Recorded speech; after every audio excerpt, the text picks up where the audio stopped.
$5.99 a month. It's awesome, but enough of that. Let's get into the first round of losers. All right, is Runes against Miloni.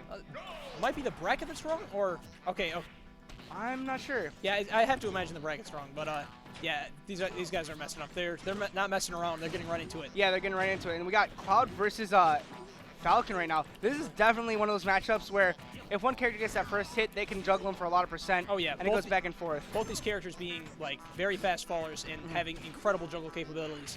In the past, Runes has actually taken the set off Miloni the last time they met. So and not only just beating him, but he beat him 2-0 in pools. So that is a major victory coming from Runes right there. But let's see what Miloni can do. Yeah, really nice cross slash. Just kind of punishing the spacing of Runes, trying to maneuver around Miloni. Yeah, this man is not letting Runes at all into the center of the stage, but Runes has something. Yeah, that was a very risky air dodge, but Runes wasn't really in position to follow up on it. And Runes, this man already has that practice, that knowledge of Cloud actually beating Eureka to get to this point in bracket. So he already knows what he's looking for. He told me he's looking for those down tilts to gimp Cloud, but it looks like Miloni's just going to jump back to stage. Ooh, very risky option, but it paid off. Miloni getting stage control, getting back on. But Runes just kicking him right back off. Yeah. Now Runes kind of turned the tables around to his favor, even though he's at— Whoa! That was an amazing punish. Runes right there was actually trying to call it the double jump from Miloni, but Miloni just punished that option with a limit up P. Just the thought process going through in such a short amount of time, beautiful. Yeah, great decision making from Miloni. Right, and here comes these juggles, just like you mentioned. You know, Rune's not getting as much in those juggles. He's just kind of getting hard percent through chips, but he needs to get that back air to take the stock right there, 47%. Yeah, that is one spot where Cloud is vulnerable in the air. You can just kind of get on his side and get a clean back air. A lot of characters can do it, including Captain Falcon. For sure, and it looks like right now Runes is having the hardest time getting back. What a great limit to nair right there. This man charging limit, he's being productive. Yeah, exactly. That's just like the kind of little small optimizations. It seems like Miloni definitely wants to opt to have limit at all times in this matchup. Of course, probably and right now, the gimping capability of Captain Falcon, just want to have that option to recover. For sure, and also, you know, that just changes the match so much. I've said this so many times before, but once Cloud has limit, man, the pacing of the game changes. You have to look out for things, just like that forward that Miloni's trying to throw out to spike Runes. Yeah, I was expecting the cross slash to punish that. We've also seen Miloni do something different with limit, and that's actually climb hazard. Limit climb hazard, a very strong move that people don't really see too often, but it's a very great option out of shield. Ooh, great punish from Runes right there. A quick forward smash. All right, nice nair out of shield, covering so much space. Miloni's just going to stay back a little bit. That dash attack's going to do it. That was great. Just cover the option of Runes getting back onto stage, not Runes getting to ledge. Yeah, very clean, fresh dash attack, and maybe a little suspect DI from Runes. But yeah, that was just Miloni showing his passiveness, knowing when to charge limit and then when to actually punish. Yeah, definitely with Miloni with the mix-ups there. Right, you know, even though Falcon has a linear recovery, you can't just, like, hope every single time you're going to get that punish. Right. Okay, Let's see where Runes is going to go. I know this man favors Town and City a little bit more, but it looks like we're going to run back to Smashville. Yeah, I feel like in this matchup, like both the characters obviously benefit from stages like Battlefield, but I feel like they don't really want to give each other that advantage, and they just want to stay on something neutral like this. Right, that's something you see a lot between characters that both do well on certain kinds of stages.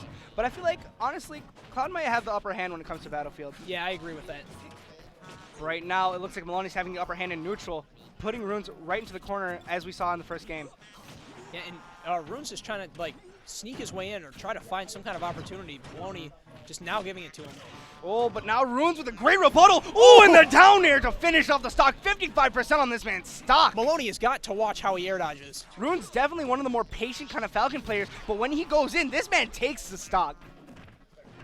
Right, nice grab, just getting him off stage and the dash attack to follow up.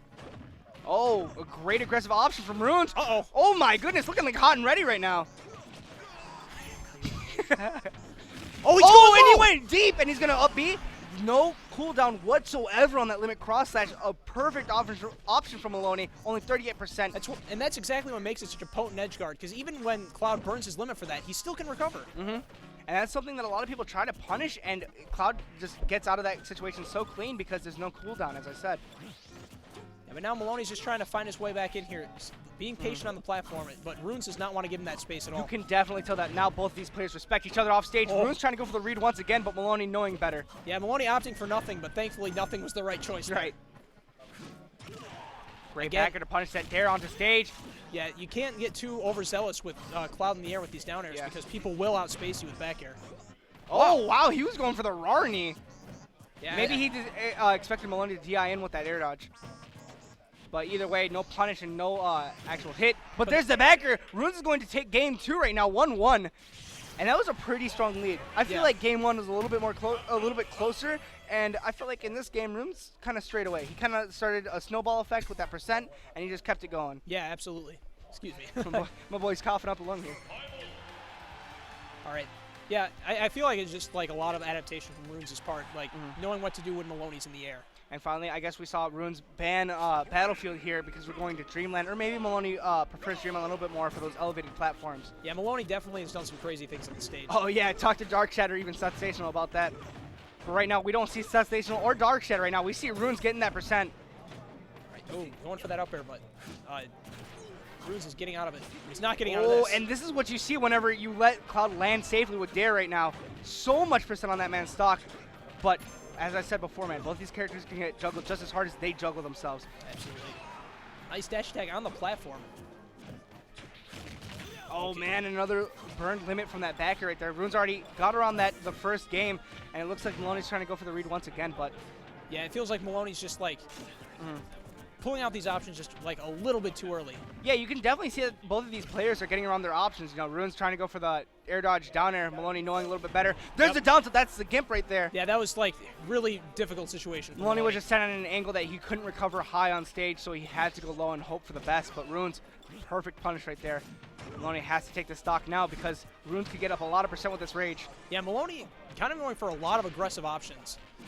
Like going for that forward smash read. And also the back air to limit cross slash that we saw twice already in this set. He's going to have limit here, or at least close. Wow. I like the ledge jump right there. He actually ran off and used up B to ledge snap. Yeah. Very smart.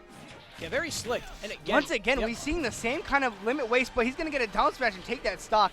Yeah, kind of making up for that limit waste there. Yeah, Rune's slowing down a little bit. You saw that there was a large amount of time where Runes didn't even hit Miloni. It was kind of just footsies and Miloni getting the percent. So let's see if that's going to actually play into this next stock as Runes is getting even more percent. Right, yeah, drifting around with that down air, but Runes is going to punish with the dash grab. Oh, man, Runes is going for something big, but Miloni had to waste his limit right there. And there's the up air to knee. That's going to be it. Game 3 goes to Runes. This is a best of 5, though. Yep, I believe Miloni's just double checking to see if that is indeed a best of 5. Or is that it? Is it? I think that's it. Is best of 3? Oh, no, that's it. That's it. Runes seal. just took it. Runes took it game 3. Canucks just confirmed. Top best of 5 is going to be only finals. Only finals. So Runes takes it over Miloni. Once again. Moving on.